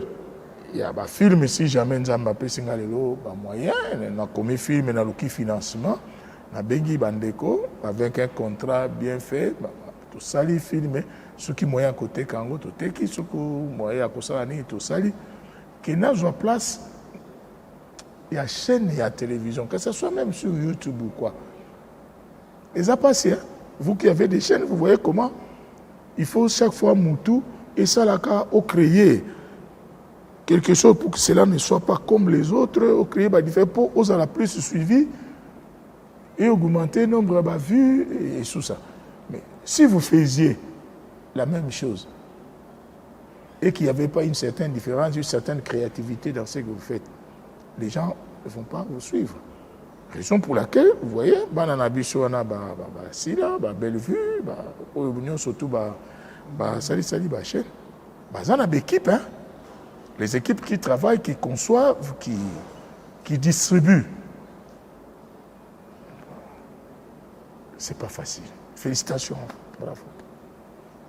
Donc il fallait Bozala pour Bandegom Soussouba Zouapé Misala. C'est déjà bon. Allez de l'avant et que Dieu vous bénisse. Bon, génération Banana Bino, tant au monde a bango, ça la condamne. On a bango mon quoi. Baleki na TV, Bino bozana na bon moi. Ba le monde à théâtre yo, monde en publicité, bolinga na Bino na Bino. Ma beza kuna Babylon la grande. Ka bango moko. Ceux qui battent soignent, soit des musiciens, oh boy, artiste, je n'ai pas artiste, c'est comédien. Mais à comme il y a artiste, boy, au premier artiste, boy, bah on me confie dans la peau artiste, voilà. Tout ce qui va pasteur Moro Baswani, au pasteur Moussa la live, au Moussa la live. En fait, on remonte là, banana bino ananyos. Oyo karandengeni, to jija ngondengeni. Excellence na okaka mawa. Mawa pe pasi na motema. Na éthique ya Moussa na biso. Biloko wana elingisa mite. Président Nabiso Masumu, c'est chaque jour à Lubaka, dans la réunion. L'amour. Restons unis. Ce qui nous alliés unis, l'unité rend fort. Est-ce que Nabilo Kona Basaraka, unité Zali? Unité Zate. Lilo, ce qui va se langonde au Tuningai, ils allaient me sous. Et quand on a un lien. Songola Lobibo, ça je ne regarde pas. Je m'excuse. Tout ce qui est polémique, excellence, moi, je m'excuse. Na linga ngote, na linga peu ko chrétien te. Pour mon excellence, sur une période oyo, je prends l'exemple. Il y a un jeune leader que j'aime beaucoup parmi Bangonyo Souban, dans un non conflictuel. Et ça veut dire que moi, je suis Charlie, vidéo à ça. Et ça là, moi, je suis Esobé. Voilà, nous avons un père, papa, ça et les autres. Tango, Fisso c'est un succès à Jésus de Mbandaka. Félicitations, bravo. Esobé, c'est malé, mambois. J'ai appelé, j'ai dit, papa, bravo. Tant que nous avons un succès, Betela est maboko. Parce que tant que nous avons un succès, Betela est maboko. Dès que nous avons deux camps, et la culture est mabe. Que on a aussi un bananangai, bosangi sabato. Bato babika qui na polémique et ça ba magicien bazweli angombongo lelo bazé sikamoko. Tout quand ça bambongo to perdre na ba concert. Nani oya kobeta, nani oya lobi boye. To perdre mbongo na ba polémique. Pourquoi koye pa na biso? Biso to ça ba éducateur de masse. Il y a certaines chansons qu'on ne peut pas jouer dans un salon et sika papa na maman ba vandi. Mais biso ba théâtre na biso ba tu ba fandi. Est-ce que vous savez que, là je m'adresse maintenant à la artiste comédien, est-ce que vous savez que bana mususu ya poto ba yekoli lingala kaka na ba pièce na biso théâtre? Donc a nyata Kinshasa te, a yoka et le côté, mais a yekoli lingala à partir d'où tozali penza ba ambassadeur culturel. Ba modèle. Donc makambo ya mabe kati na biso solo écoute parce que biloko yo excellence azolo bawa na internet makambo tout ça là elikaka na internet yesu tang malubi yango c'est que amonaki yango amoni vidéo ayo qui passe biso pe papa na bino tozo ka passe. Qu'est-ce que je vais demander? Si réellement il y a l'amour entre nous, bino bato ba fanatique na bino bazo swana mutuna muto akanga bato na ye, c'est ma sœur, c'est ma sœur, terminé ba ovanda ye parce que ceux qui bato na ba ofinganga oyanga ba ofinga yo songa na pegisi bango yo po pegisi makele silite ona ko yoka ele susu ameki koloba na excellence boye azonga mabe terminé. Yo pour baluku na ya suna veshi koboe. Et ce sera fini. Là, je dirais que oui, en tout cas, parce que tant que so koloba boye be vie, ngai munatina bango te, ngai na excellence ngai te munatina bango. Mais ce qu'avons nous fait, biso imbalé pour que cela prenne fin. Ce qui tombe tout s'impliquer te ngai na pour na opekisa ba fan na biso. C'est ce que je vous demande également. Topek sabafan na biso pour kimia et kota parce que constat oyo excellence à sali n'a pas si qu'à conseil parce que c'est vrai na ko contredire en autre pas soit bimisi ba preuve on a confus mais un mot on peut voir le bac peut-être Bino Bavier, on va jaloux parce que vous n'avez pas en profité. Comme si Bango, visiblement, comme si Bango va gagner plus. Hein. Baotonga, Bazo Somba, Bazo voyager, Bazo Salaboy. Comme si ce n'est pas le cas pour vous. Ce que vous avez contre Bango, bon, le cas, oui, Namaël et Nabino Nyonso. Les autres disent ça, je vais vous expliquer les choses. Namaël et Nabino Nyonso, Wana. Oh, Nyonso, vous bénéficiez, Nini. Directement, dans la excellence, que tout ça, la jalousie, pourquoi? Je vais partir d'un exemple. Pour nous dire que nous n'avons aucune jalousie. Au contraire, nous applaudissons. Léopard, on va battre le mondial en 1974. On va battre le mondial. Football, on va battre qui Awa. Les qui va jouer à Dering, Mazembe, V-Club, Dragon, Lipopo et tout ça. Qui va battre la Coupe du Monde? Est-ce que Bazumbo Ndenge Moko na Santos Mutubile? Bazumbo Ndenge Moko na Eugène Kabongo? Bazumbo Ndenge Moko na Cédric Bakambo? Est-ce que Bazumbo Ndenge Moko na Matumo Narum pour ne citer que ceux-là? Donc c'est-à-dire, les autres viennent, ils ouvrent la voie. Avec toutes les difficultés qu'ils vont rencontrer, ils balisent le chemin. Et ceux qui viendront après, ils trouveront que la voie est presque libre, il n'y a plus assez d'embûches. Et ils vont progresser aisément. Est-ce que papa n'a pas maboké? Parce que l'occasion, le biso comme vous avez été fouiné, vous avez dit un président, ou un président, ou un président, ou. Parce que vous avez été. Le biso peut faute, personnellement. N'a pas dit que vous avez côté. Parce que je ne peux pas dire que j'ai fait mon temps. Je suis dans les temps. Parce que moi, je suis dans la signe blanche. Artistes et comédiens, il y a génération, où il a sollicité le service, il a partagé dans les scènes, jalousie et zate. Balongolango na mutu, qui est aux contre Tonini. D'ailleurs, on a un principe à mutu soko azu fona betela e maboko parce que excellence est bien.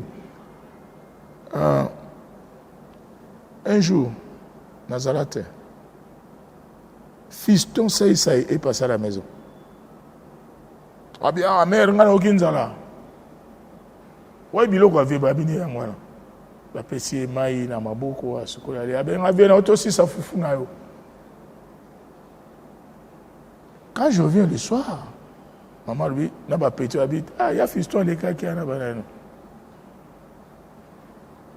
Dans la chambre, madame Robotala, tant que fils a terminé à se payer, il a allé à Melima, il a attaqué les bichons. Il a dit ça, mais c'est quoi? Ce qui fils a zoa quitté. Allez, qui peut n'a goûté, allez, les pamboli oyo, attaqué qui pas na bichon. Ils ont bénédiction pour n'a pas tout. Dès que nous avons écouté Charlie, vu de loin, au contraire, il faut vous en avoir vous en encadrez dans le bateau, moins un, ils ont un peu secours. Vous voyez que vous avez un banc, vous avez un père, vous avez un monde.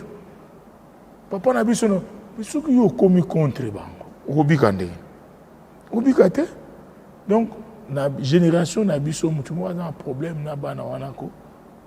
Ce qui est dans le cas, en tout cas, les lots, vous avez contribué au contraire. Je veux féliciter Bellevue, Basila, Bakarine Pala, surtout la chaîne YouTube. Ils ont diffusé des films, il y a Bisso, Congolais.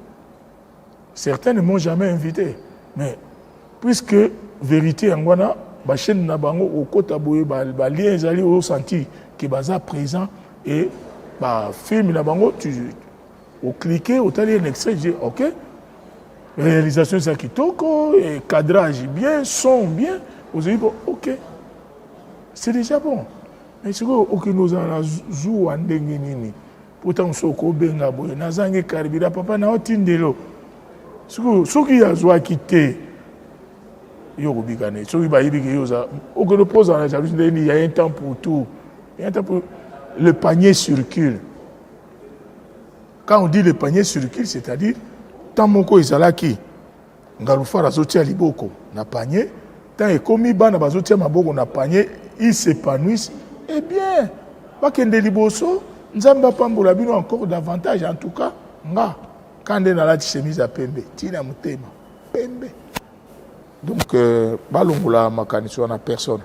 Personne. Voilà, merci. Nous sommes arrivés à la fin. Alors, Lélo, où en sommes-nous? Troupe Ezate? Oui, le prince du rire, Troupe Ezali. Il y a une vérité que je dois vous dire, que je n'ai jamais eue. Okay. J'ai connu des perturbations quand mon frère a quitté ce monde pour pouvoir redémarrer.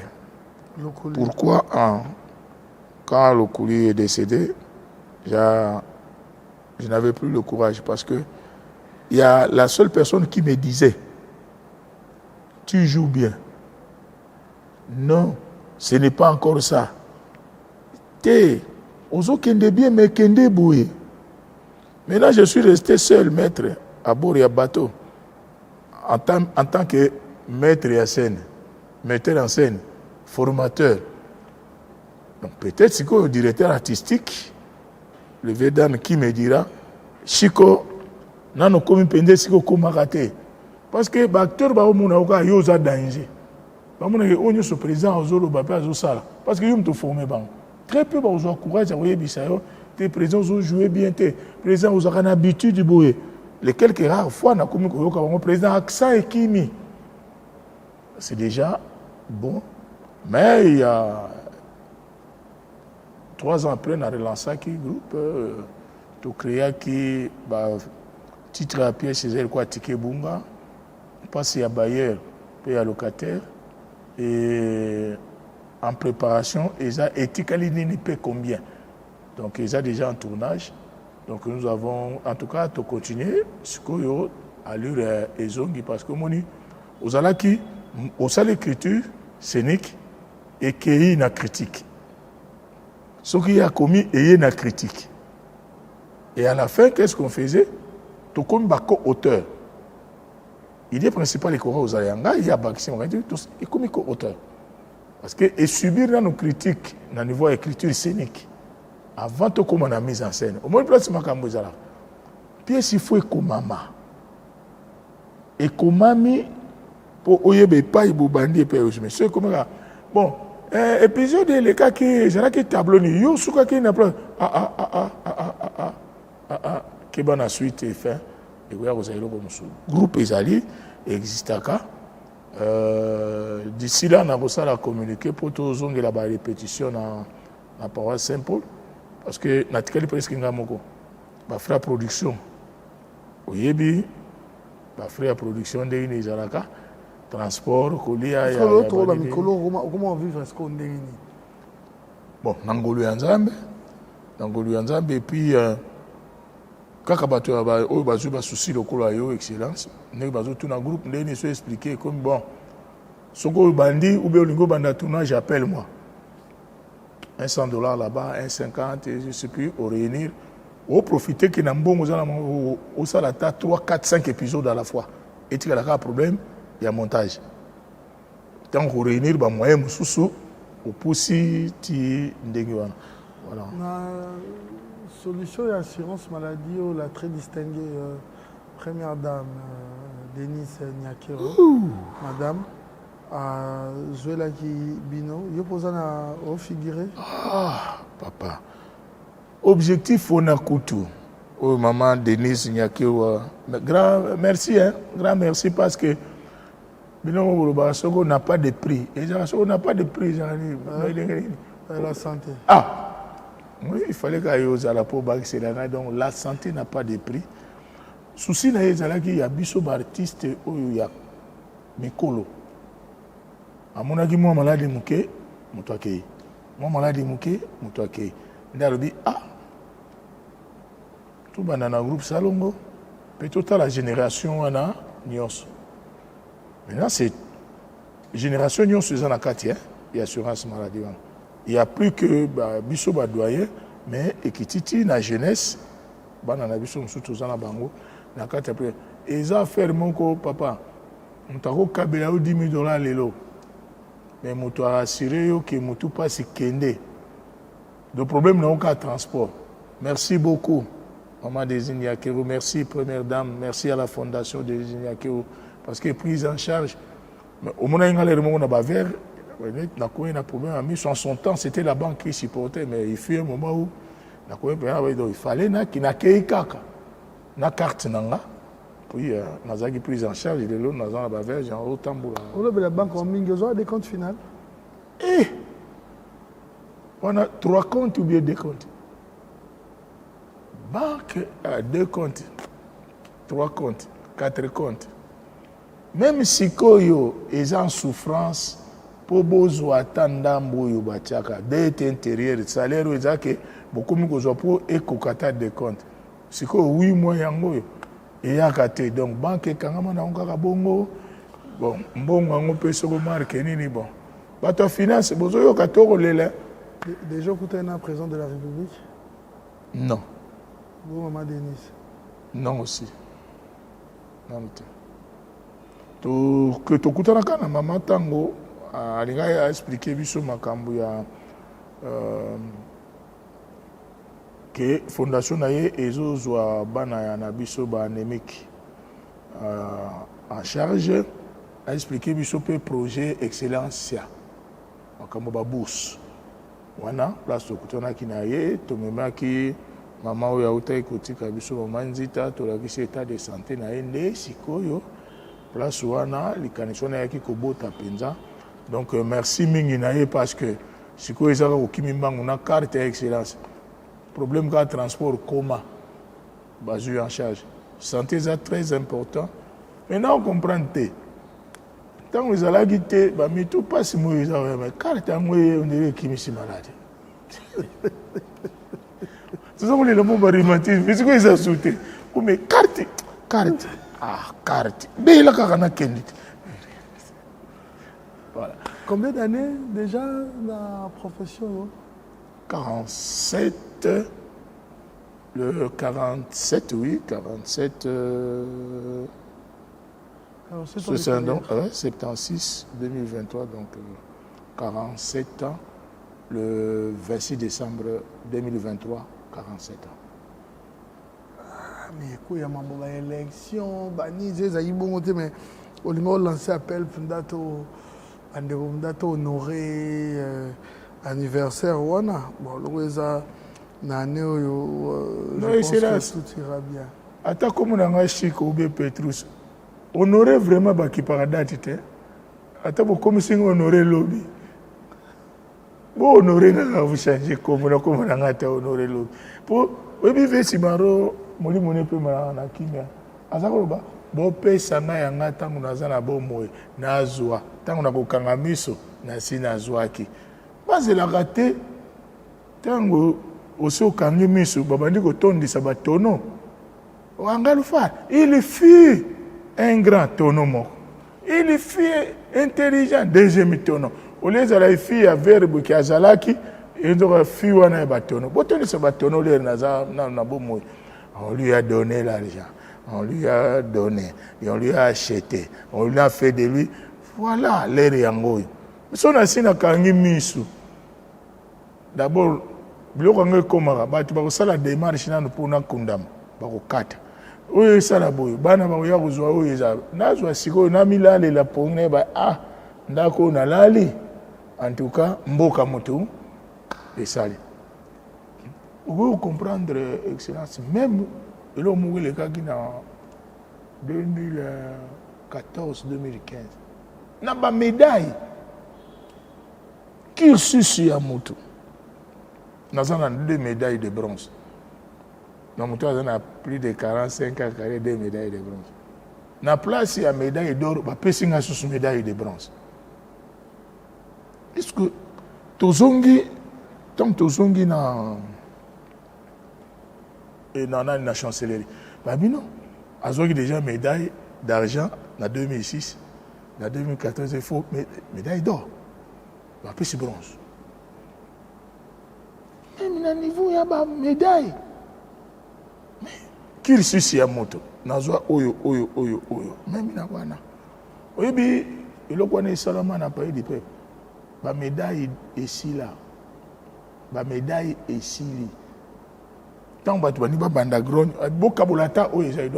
il y a de ses frères artistes où on n'a pas sa médaille de bronze, balati ça est or. Parce que la médaille de bronze est ici là.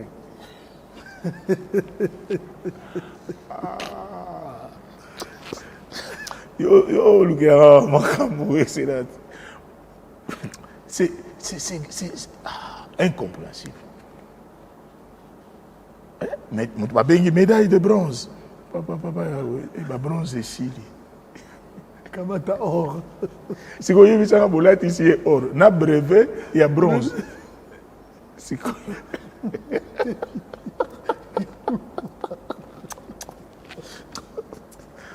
Tu aussi ça. Tu aussi ça. Dans page d'histoire, tu aussi ça. Maman n'a pas, ma fille l'a kumbundo.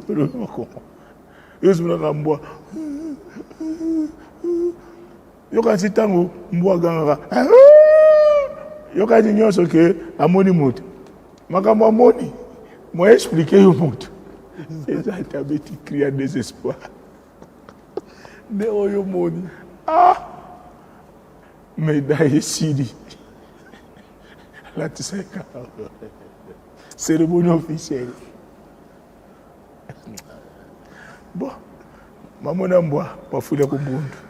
Voilà, nous disons un grand merci à sa grandeur spirituelle, le prophète Condé Polo Dominique. Il a au loge le cœur de la première dame du femme de valeur, Maman Safala Marceline. Un grand merci à vous. Babi Mbibos, lumière de Birmingham, ainsi que la grande dame Mimi Milolo. Merci infiniment à vous. Merci infiniment à Maître Teddy Bompoko qui est notre avocat, désormais Maître Teddy Bompoko. Merci infiniment à ces grands hommes. Merci également, joyeux anniversaire à ACP. Là, je pense au président Jantiningo Bilambaka. Merci et félicitations à vous. Félicitations et merci à Ostelmac. Olivier Moukoko Estella, merci infiniment à vous. Merci aussi au ministre provincial qu'on appelle Gracien Tsakala, Excellence. Merci infiniment à vous. Vous êtes tellement nombreux. Kaile Inga, le Copperfield. Merci infiniment à vous. Merci infiniment parce que vous prenez de votre temps pour suivre cette émission. Willy Moucheni, merci infiniment. Nous sommes arrivés à la fin, c'est vrai. Est-ce que vous avez quelques remerciements? Bon, je remercie tout le peuple congolais pour le soutien, mais je demande à nos autorités, en commençant par le premier citoyen de la République, Toyoka qui parle de Yoka Base. Yoka Base peut être artiste, Tozo Kende. Mais tout Kende tout Tikani. Les 28 et les 29 chérie. Locataire à l'otaka kololo pango. Pokola les sile lenge comme au senga kofuta. Est-ce que tu kosuki sa vie na biso? Na souci à les 28 et les 29.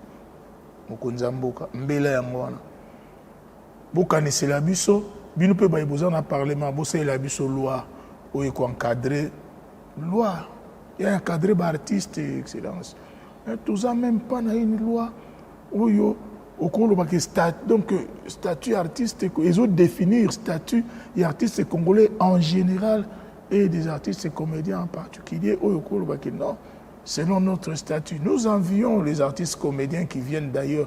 Parce que Namboka na bango babongseli bango mobeko qui avant aux Angaloufar. Et puis que tout ça peut source génératrice de la recette et à l'État. Si on canaliser, on va cacher que tu as un apparent, peut-être que tu as un foutre à dire. Mais si tu as une piste à opérer, mais tu as un appel nanga liboso eza na premier citoyen ya mokonzi ya mboka yo nde likolo Fachi Beton tala ba artiste comédien tala penza biso ya génération toke aussi là mais tokosuka na bandaka ofutela te jamais na lobango 47 ans sikoyo donc bosunga biso bino bayi politique parlement sénat ezala même na exécutif na opesa pe mbote nanga na visionnaire ya Kini Bopeto Gentile Ngobila Mbaka et certains bao nyonso bazokamba ville ya Kinshasa bakonzi ya la police ya FARDC pe ba homme de Dieu nyonso prions pour notre pays afin que la paix revienne mettons-nous ensemble afin que la paix puisse revenir toi mboka msute scandale géographique à cause de la division. Or, la Bible est claire. Le royaume est divisé entre Bango. Ce royaume finira par disparaître. Mais toi, Namboga, Moussouteto disparaître. Merci. Merci infiniment d'avoir immortalisé cette émission. Et on a vu que ma profession, na sali, na carrière, na ngai, aux ala parmi bateaux, na yambaki, oyo ba immortalisé pe carrière na ngai. Merci beaucoup. C'est à moi de vous remercier. Merci. 47 ans sur Banda Moussala oyo. Namukili boy nazala inamte. Mais en allant de la définition de l'histoire, la définition de la profession dans sala. Félicitations à vous, parce que vous avez été fouiné très loin, merci, là où les autres ne se sont jamais donné de la peine. Merci infiniment. Voilà, j'embrasse très fort mon fils le prince Abinoam Youé. Merci infiniment à toi. Merci à Trésor Youé, les chefs des rédactions. Merci à toutes les confessions religieuses. Merci à vous. Merci à Imak Makengo qui est à la prise de vie, à Nelka Bafoncette, Sims et Célé, les réalisateurs de cette émission. Restez branchés parce que nous avons un programme très diversifié. C'était Adoyo à la présentation. Quant à moi, je vous retrouve à la